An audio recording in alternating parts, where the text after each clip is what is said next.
हाँ ठीक। दोस्तों, मैं हूं जानिशार और मैं सुनाऊंगा आज आपको पंजाब की एक कहानी जो कि पंजाबी किस्सों में बहुत मशहूर है, कैमा मलकी। और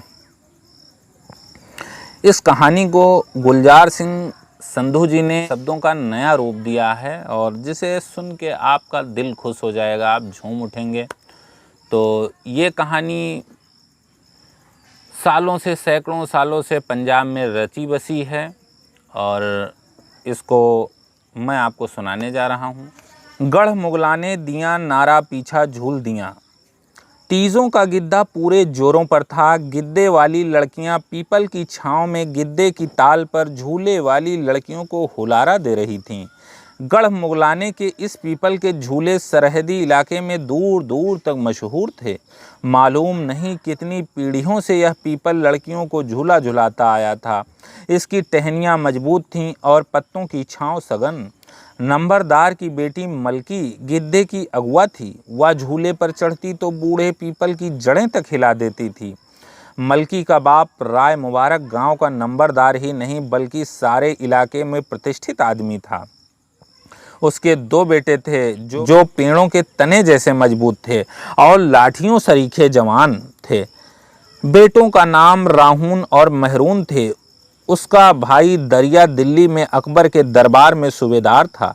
सरकारी दरबार में पहुंच होने के कारण इस खानदान की गुड्डी और भी चढ़ी हुई थी। राय मुबारक, दरिया, राहून और महरून एक दूसरे से 4-4, 6-6 बरस छोटे थे। इकट्ठे बैठकर वो सब भाई ही मालूम होते थे। चारों मर्द कस्बे की दीवार समझे जाते थे। जब वे लाठी उठाकर खड़े हो जाते थे तो हवा का रुख बदल देते थे।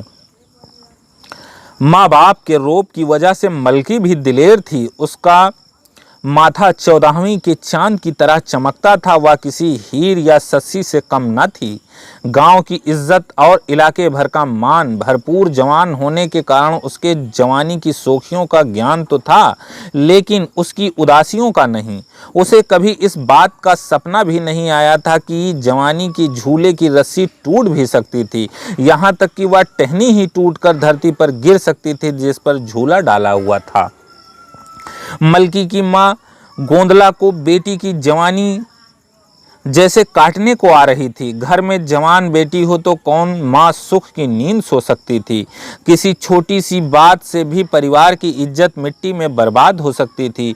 जितनी देर तक जवान बेटी के हाथ रंग कर उसे अपने घर नहीं भेजा जाता, माँ के कलेजे में ठंडक नहीं पड़ सकती थी। बाप ऐसा था कि कोई बात ही नहीं सुनता था। उसे अपनी बेटी कल की बच्ची मालूम होती थी। गोंदला के लिए ना जाने कौन सी प्रलय आई हुई थी। जवानी ही तो थी। वह सोचता जवानी किस पर नहीं आती। बाप ने तंग आकर छोटे भाई दरिये को खत लिखवा भेजा। मलकी उसकी भी उसी तरह बेटी थी जिस तरह राय मुबारक की। बेटी की इज्जत सबकी साझी होती है। दरिया सरकारी दरबार में कोई योग्य वर तलाश कर सकता था। इससे कोई और फायदा था या नहीं, पर इतना जरूर हुआ था कि मलकी की मां ने अपने घर वालों को यह बात कहनी बंद कर दी थी। गोंदला को इस बात की खुशी भी थी और दुख भी था। खुशी इस बात की थी कि उसकी बेटी के लिए वर की तलाश शुरू हो गई थी और दुख इस बात का था कि अगर दरिये को कोई योग्य वर मिल गया तो गोंदला अपनी बात को दोहरा नहीं सकती थी। बात यह थी कि रिश्ते में गोंदला की एक बहन लालो थी जो तख्त हजारे के सरदार दुलारे से ब्याही हुई थी। लालो के जेठ के लड़के के जन्म के समय गोंदला बहन का प्रसव करवाने के लिए तख्त हजारे गई थी। बहन के घर जो बालक जन्मा था उसका तेज सूरज से भी ज्यादा था। गोंदला को यह बालक जिसका नाम कैमा रखा गया था अपने बेटों से भी प्यारा था। वह सहनशील था, दंगा कम करता था। गोंदला की सूझ के अनुसार कैमाशील स्वभाव वाला मर्द बनने वाला था। गोंदला तेज मिजाज वाले परिवार से तंग आई हुई थी। उसने बहन लालो को वचन दिया था कि अगर अल्लाह को मंजूर हुआ तो तख्त हजारे और गढ़ मुगलाने का साझा पुस्त दर पुस्त चलता जाएगा। अल्लाह की मंजूरी से उसका अर्थ अपने कोख ही कोख हरी होने से था। 2 बेटों के जन्म के बाद उसने पीरों से बेटी मांगी थी और पीर ने कभी किसी को निराश नहीं किया था। उसने लालो को वचन दिया था कि अगर उसके घर बेटी पैदा हुई तो उसकी शादी वह कौमे से ही करेगी। कैमे के बाप या गोंदला के पति को इसमें क्या एतराज हो सकता था? ऐतराज तो उसे कोई नहीं हो सकता था, लेकिन गोंदला अपने पति के टेढ़े स्वभाव से परिचित थी। उसे जिस रास्ते पर चलाया जाए वह उससे उल्टी राह पर चलता था। ना जाने उसे उल्टा चलने में क्या मजा आता था। यही कारण है कि उसने यह बात अपने पेट में ही रखी थी, जिसका इस्तेमाल वह मौका आने पर करना चाहती थी। गोंदला दरिये की ना का इंतजार करने लगी। दरिये की ना आने पर वह अपना सुझाव आसानी से ही मनवा सकती थी, लेकिन खत पहुंचने की देर थी कि दरिया मंजिलें पार करके मुगलाने पहुंच गया। मलकी को वरों की क्या कोई कमी थी? वह इस जिम्मेदारी को निभाने के लिए उतावला दिखाई देता था। दरिये के घर पहुंचते ही मर्दों के चेहरे खुशी से खिल उठे और औरतों के मन में तनाव आ गया। मालूम नहीं अब क्या होने वाला था। पकवान बनाते समय गोंदला के कान मर्दों की बैठक की तरफ थे और मलकी दीवार के साथ लगी बैठी थी। मालूम नहीं दरिये ने राय मुबारक को क्या कहा कि सारे घर में खामोशी छा गई, जैसे सांप सूंघ गया हो। आसपास की हवा से स्पष्ट था कि दरिये की तजवीज़ मानी नहीं गई है। इस बात का आभास गोंदला को भी हो गया था और मलकी को भी। तजवीज़ क्या थी उसका सिवाय मर्दों के किसी को कुछ पता नहीं था। मर्द यह सोचकर दुखी थे कि दरिये को क्या हो गया था। अच्छा सोचेंगे कहकर नंबरदार ने बातों का रुख मोड़ दिया और वो लोग खेतीबाड़ी की बातें करते करते सो गए थे। कहने को तो सब सो गए थे, लेकिन सोया कोई भी नहीं था। दरिये को इस बात का दुख था कि भाई ने उसकी बात नहीं मानी, और भाई को इस बात का दुख था कि दरिया उससे किसी तरह की बात मनवाने चला था। भतीजे भी बाप का साथ दे रहे थे। उधर गोंदला और मलकी दालान में सोई हुई एक दूसरे के दिल की धड़कन सुन रही थी। इस बात का तो माँ बेटी को निश्चय हो गया था कि दरिये की बात नहीं मानी गई थी, लेकिन इस बात की उन्हें कोई खबर नहीं थी कि वह तजवीज़ क्या थी और उसके अस्वीकार होने के बाद अब क्या होने वाला था। गोंदला को लग रहा था कि उसके हित में यह ठीक ही हुआ है, लेकिन जब तक पूरी बात खुल नहीं जाती तब तक उसके टेढ़े पति और उससे भी ज़्यादा टेढ़े लड़कों का क्या भरोसा था। गोंदला ने मलकी के मन में कैमे का जो नक्शा खींचा था, मलकी अब उसका मिट जाना बर्दाश्त नहीं कर सकती थी। लड़कियों को रौब दांव वाले भाई ही पसंद हैं, लेकिन पति को सील स्वभाव वाला होना चाहिए। वह कौमे के घर अमन चैन से रहेगी, प्रेम का झूला झूलेगी, मलकी सोचती। कैमा रिश्ते में रांझे का भतीजा लगता था। रांझे की बात अभी कल ही की तरह ताज़ी थी। रांझे का भतीजा होने के नाते कैमे के नाम के साथ इश्क का इतिहास जुड़ा हुआ था। मलकी की जवान आत्मा को कैमे के ऐतिहासिक बिंब ने बांध लिया था, जैसे उसके सिर पर जादू टोना हो चुका हो। वह उस जंगल और हरे मैदानों के सपने देख चुकी थी जिसमें पलकर रांझा जवान हुआ था। कैमा रांझे जैसा रूपवान न सही, कैमा रांझे जैसा रूपवान न सही, रांझे से कम नहीं हो सकता था। माँ ने भी बताया था कि वह सील स्वभाव और पक्के इरादे का था। गोंदला को तख्त हजारे में रिश्ता करने के अनेक फायदे दिखाई देते थे। लालो उसकी बहन थी, उसकी बाह मलकी जैसी उसकी बेटी थी, वैसे लालो की।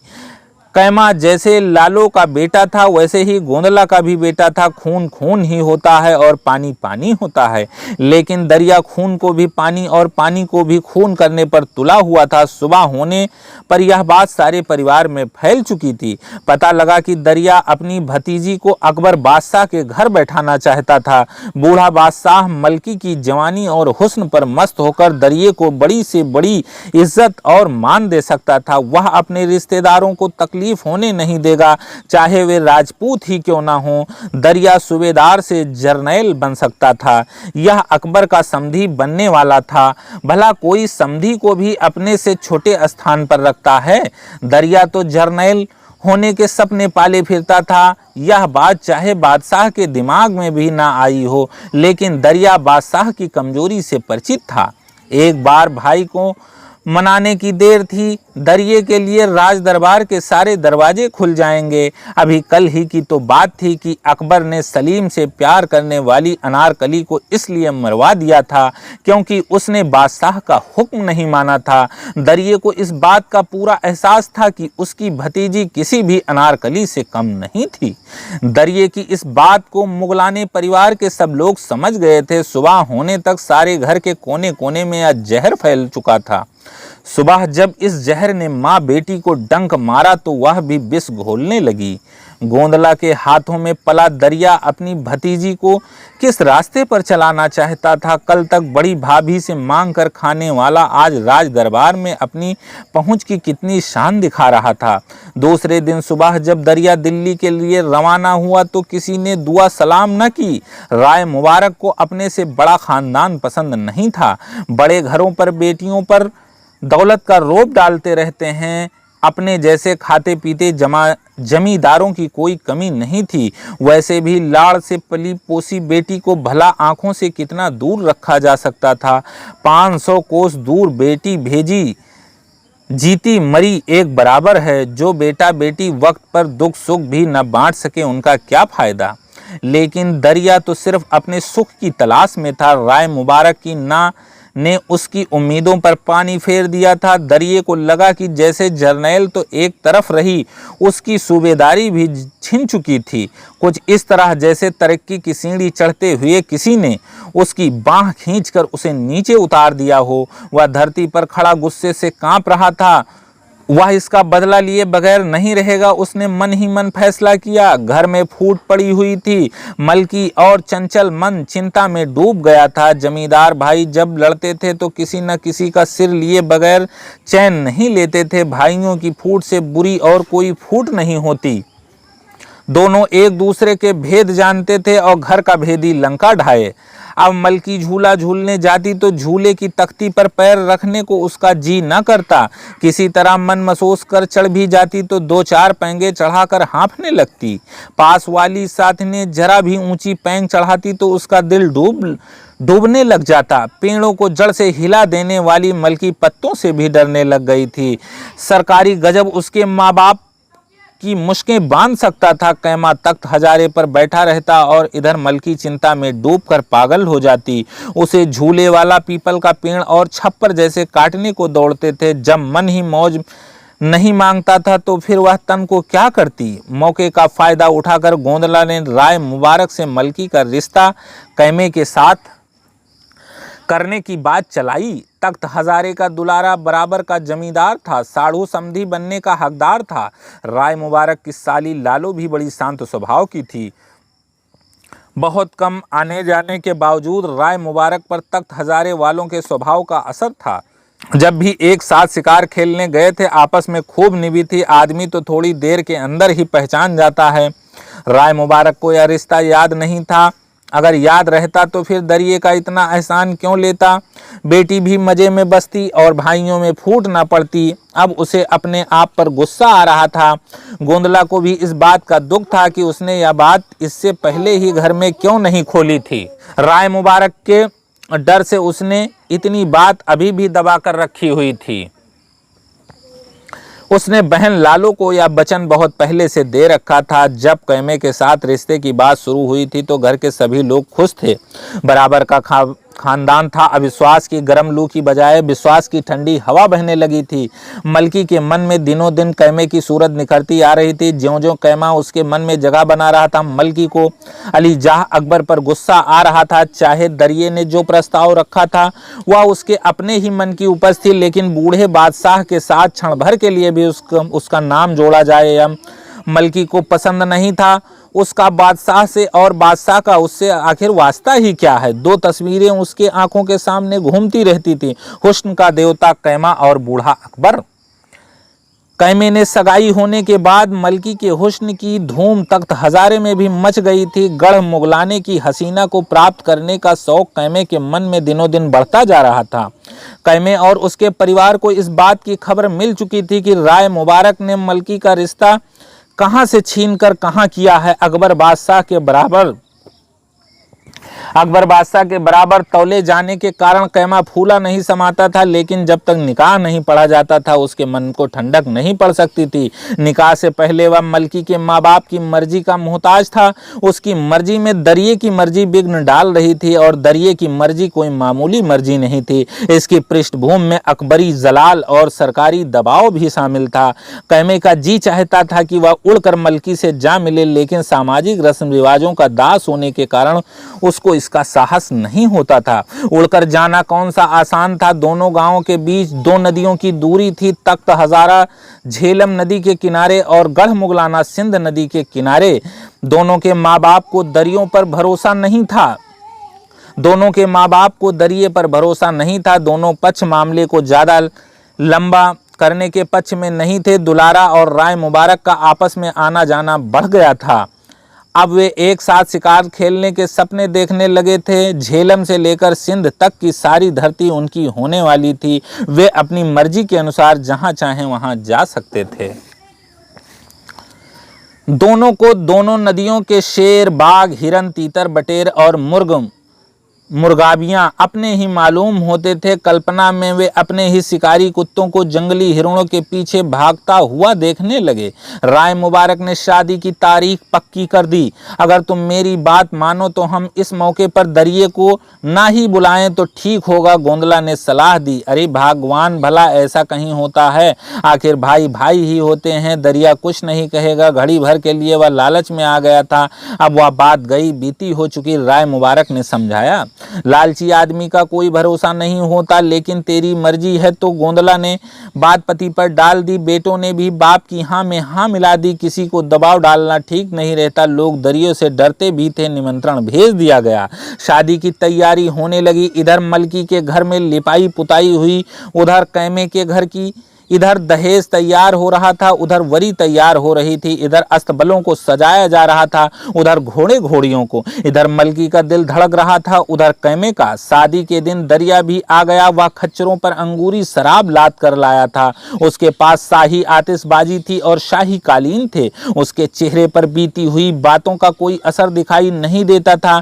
बेटी सबकी साझी होती है, बेटी का दोषी नरक में जाता है। निकाह की रात गढ़ मुगलाने में नंबरदार के घर जाम छलक रहे थे। बुजुर्गों की टोली हवेली में शराब पी रही थी। लड़कियां नए बहनोई को घर में घेरे बैठी थीं। छंद सुने जा रहे थे। सास अपने दामाद को साबित लड्डू खाने के लिए मजबूर कर रही थी। सालियां छेड़छाड़ में मस्त थीं। निकाह हो चुका था। कैमा मलकी एक दूसरे के हो चुके थे। किसी को किसी बात का खौफ नहीं रहा। दरिया अंगूरी शराब लाने के कारण दोनों घरों में चौधरी बन बैठा था। वह शाकी था और बाकी लोग पीने वाले थे। राय मुबारक की हवेली में बोतलों के डाट खुल रहे थे और घर में शादी के गिद्दे की धमड़ें पड़ रही थीं। कैमा सालियों से छूटकर हवेली में आया ही था कि वह एक एक करके कई जाम पी गया।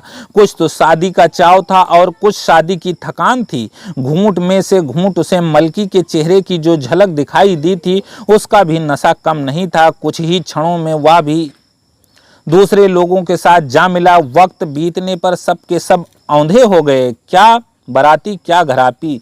वक्त बीतने पर सब के सब औंधे हो गए। क्या बराती क्या घराती। सिर्फ दरिया होश में था, जो अव्वल तो शराब पीता ही नहीं था, और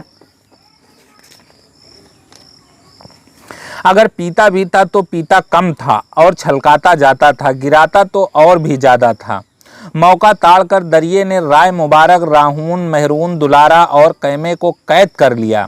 गांव के बाहर उसने सिपाही बैठा रखे थे। उसके हुक्म की देर थी कि सिपाही इन पांचों को बांधकर साथ ले आए। न कैदियों को होश था, न दूसरे लोगों को। विजेता दरिया दिल्ली की तरफ चल पड़ा। अगले दिन तड़के जाकर कहीं लोगों को खबर मिली कि रातों रात गिद्दे के शोर, जामों की झंझनाहट और आतिशबाजी में कैसा अंधेरा हो गया था। गांव के नंबरदार के साथ दूल्हा और दूल्हे के बाप और भाइयों को भी गिरफ्तार कर लिया गया था। किसी की समझ में नहीं आ रहा था कि कौन किधर जाए। बेलगाम लोगों को संभालने वाला कोई नहीं था। बादशाह का डर था और राज दरबार का आतंक था। हर आदमी बेइज्जती बर्दाश्त करने के लिए तैयार था। गढ़ मुगलाने में पहली बार किसी ने बेइज्जती को इतनी बेशर्मी से बर्दाश्त किया था। सारा शहर चुप था। तख्त हजारे के गिने चुने बाराती क्या कर सकते थे। किसी को मालूम कि दरिये के पास पास कितनी फौज थी। गोंदला ने रो रो कर सिर की मेड़ियां नोच ली थी। मलकी की चीख पुकार देखने वाली तो नहीं थी, लेकिन फिर भी लोग उन्हें देख सुन रहे थे। सारा गढ़ मुगलाना देख रहा था कि सारे बाराती देख रहे थे। कैमे के जाते वक्त मलकी ने उसका मुंह तक नहीं देखा था। वह पति के जीते जी विधवा हो गई थी, लेकिन मलकी का इरादा पत्थर की लकीर के समान था। वह कैमे की हो चुकी थी और कोई माई का लाल उसे कैमे से विमुख नहीं कर सकता था। वह दरिये को भी दरिये के बादशाह को क्या समझती थी। जो काम बाहुबल से नहीं हो सकता था वह अक्ल से हो सकता था। वह साध्वी बनकर कैमे की तलाश में निकल पड़ी। प्रेमी को पाने के लिए उसने रांझे वाला भिक्षा पात्र हाथ में उठा लिया। घर से चलते वक्त उसने माँ को भी नहीं बताया। उसे डर था कि उसकी माँ अपनी बेटी को इस बीहड़ रास्ते पर चलने की मनाही कर देगी। मलकी का फैसला अटल था। दरिये का फौज लश्कर काफी बड़ा था। बेड़ियों से जकड़े होने के बावजूद एक एक कैदी के साथ 3-3 सिपाही थे। मलकी को ये खबरें आने वाले मुसाफिरों से मिलती थीं। मलकी के बाप और भाइयों के शेर बब्बरों जैसे मुंह और कैमे की मनमोहनी सूरत एक एक मुसाफिर के मन में बसी थी। मलकी को इस बात की भी बड़ी तसल्ली थी कि वे सबके सब लोग जिंदा थे। दुख का क्या, एक दिन आता है दूसरे दिन जा भी सकता है।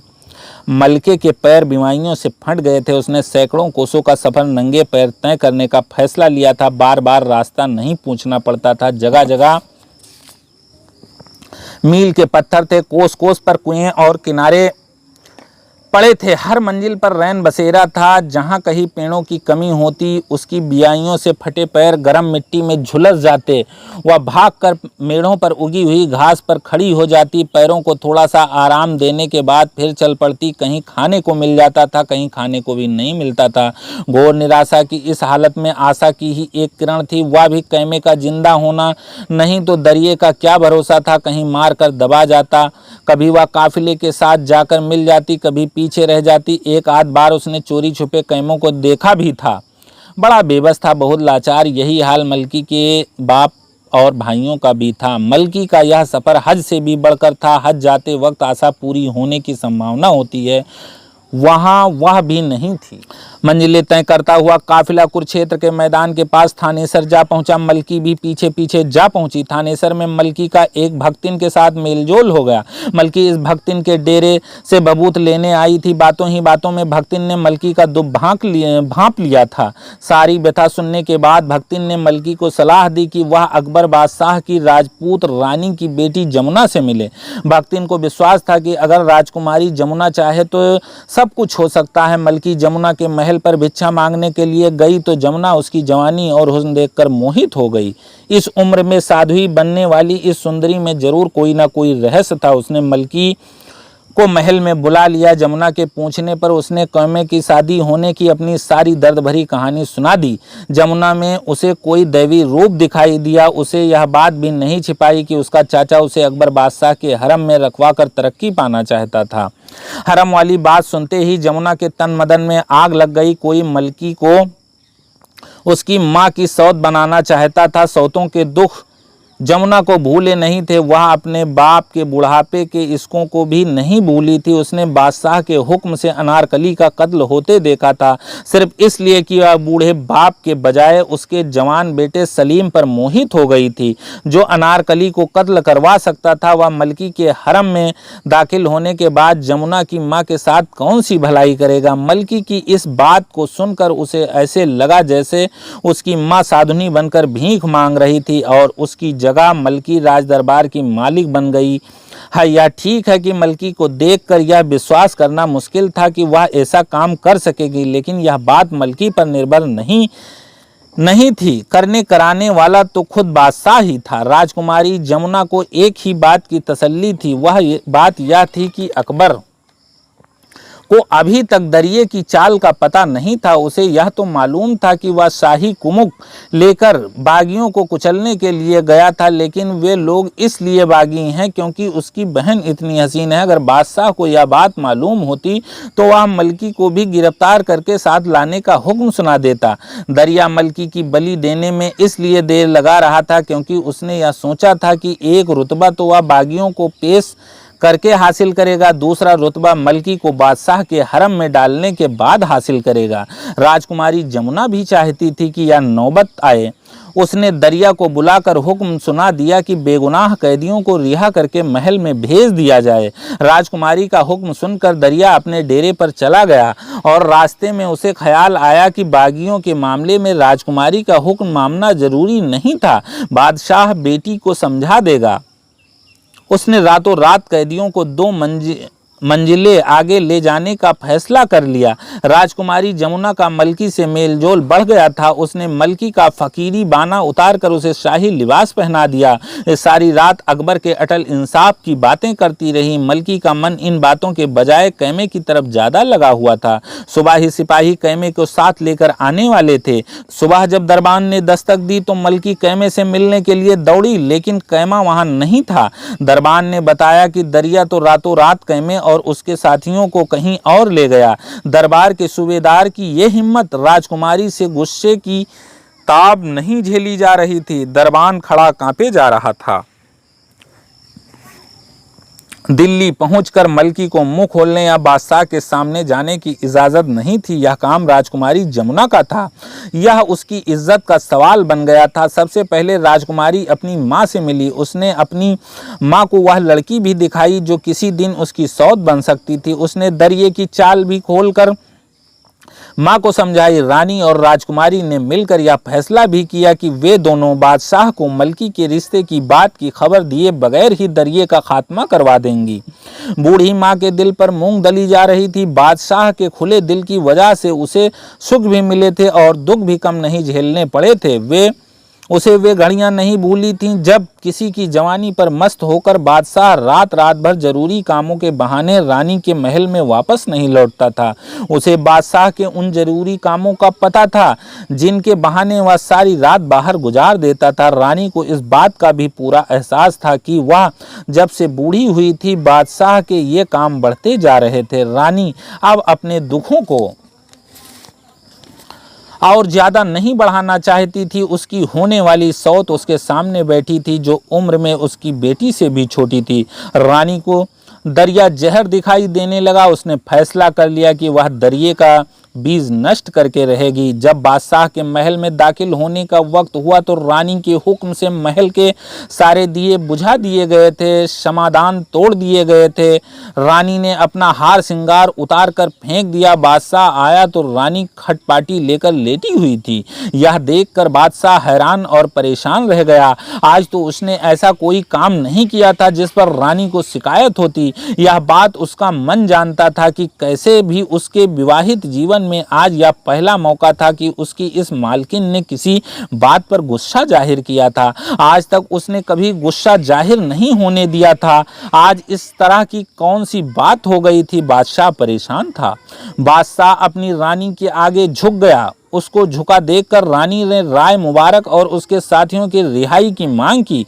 बागियों को रिहा करना अकेले बादशाह के वश की बात नहीं थी। यह फैसला तो दीवाने सजा ही कर सकता था।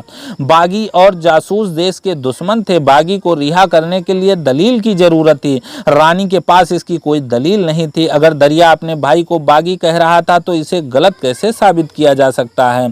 फैसला नाजुक था। बादशाह अकबर का इंसाफ सारी दुनिया में मशहूर था। वह बिना वजह किसी को फांसी का हुक्म कैसे दे सकता था?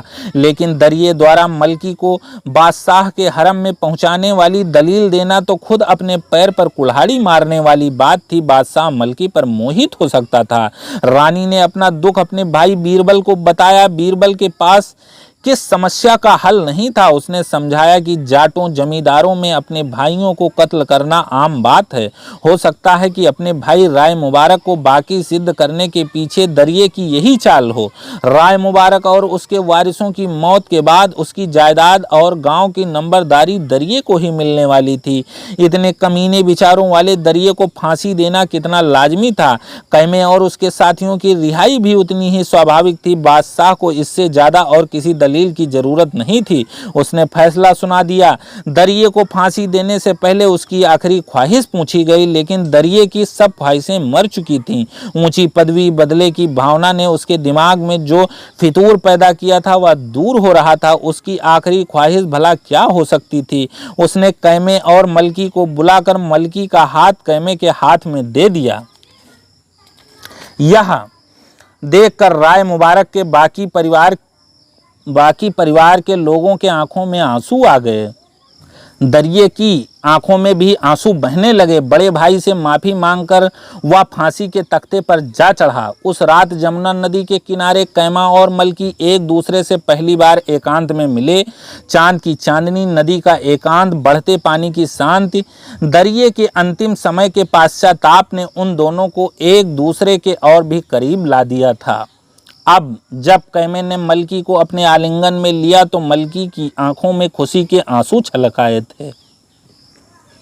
दोस्तों, हमें उम्मीद है कि ये किस्सा आपको ज़रूर पसंद आया होगा और ये पंजाब का मशहूर किस्सा है और इसके लेखक श्री गुलजार सिंह संधू जी हैं। तो दोस्तों, अगर आपको ये कहानी पसंद आती है तो कमेंट बॉक्स में ज़रूर लिखिएगा और हम इससे भी अच्छी अच्छी कहानियाँ आपके लिए लाते रहेंगे।